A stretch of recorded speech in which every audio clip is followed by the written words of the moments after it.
Նա սկսեց հասկանալ, որ իր արվեստը այլևս խոստովանություն չէ։ Այն դարձել էր ներկայացում։ Երաժշտությունը, որը ստեղծվել էր ճշմարտություն փոխանցելու համար, վերածվել էր աղմուկի, որը պահպանում էր նրա շուրջ ստեղծված պաշտամունքը։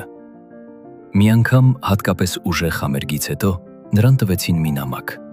Գրված էր դողացող ձեռքով։ Մի կին գրում էր, որ չի կարող ապրել, եթե նա իրեն չնայե։ Նամակի վերջում գրված էր. «Դուք մարդ չեք, դուք իմ հոգու պատիժն եք»։ Հաջորդ օրը թերթերը գրեցին, որ այդ կինը մահացել է։ Լիստը լուր դրեց թերթը և երկար նստեց, նայելով մեկ կետի։ Նա չէր լաց լինում, միայն հետո նամակում ընկերոջը գրեց. «Փառքը սառը գինի է, այն չի խմվում առանց ցավի»։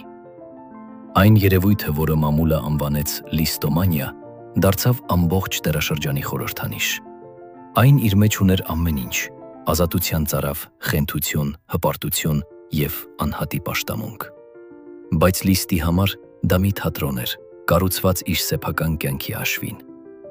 Նա հասկանում էր, որ դարձել է իր իսկ լեգենդի գերին։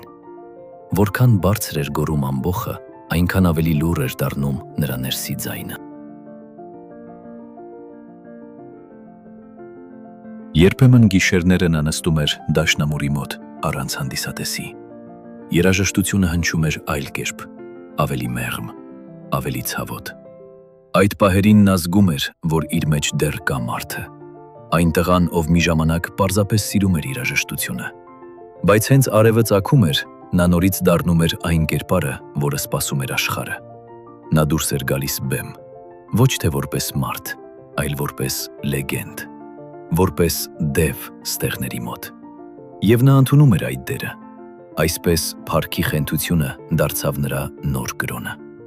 Նա այլևս չէր հավատում փրկությանը, բայց շարունակում էր ծառայել ծափահարությունների զոհասեղանին։ Մինչև այն պահը, երբ ճակատագիրը ստիպեց նրան նայել անդունդի մեջ։ Այն անդունդի, որտեղ այլևս չկա երաժշտություն, միայն լռություն։ Այդ պահին փառքը այլևս ոչ մի բան չէր տալիս նրան, ոչ ուրախություն, ոչ թեթևություն։ Նա անցել էր լեռան գագաթը և հասկացել էր այնտեղ լույս չկա, միայն հոգնածություն։ Ամբոխը շարունակում էր նրան պաշտել, քաղաքները շարունակում էին նրան դիմավորել ծափերով, բայց ներսում դատարկություն էր։ Երաժշտությունը դարձել էր բեռ, ծանր, ինչպես քար, որը պետք է միշտ կրել։ Նա սկսեց փնտրել լռություն, երկար, խորը լռություն։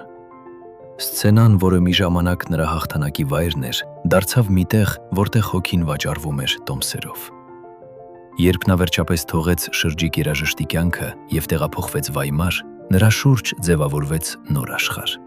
փիլիսոփաներ, բանաստեղծներ, կոմպոզիտորներ։ Բայց նրանք, ովքեր նրան մոտ էին, հասկանում էին, նա պարզապես հոգնել էր։ Եվ վերջում Լիստը մնաց ոչ թե որպես պարզապես մեծ երաժիշտ, այլ որպես մարդ, ով հասավ ամենաբարձրին, և տեսավ, թե որքան դատարկ է այնտեղ։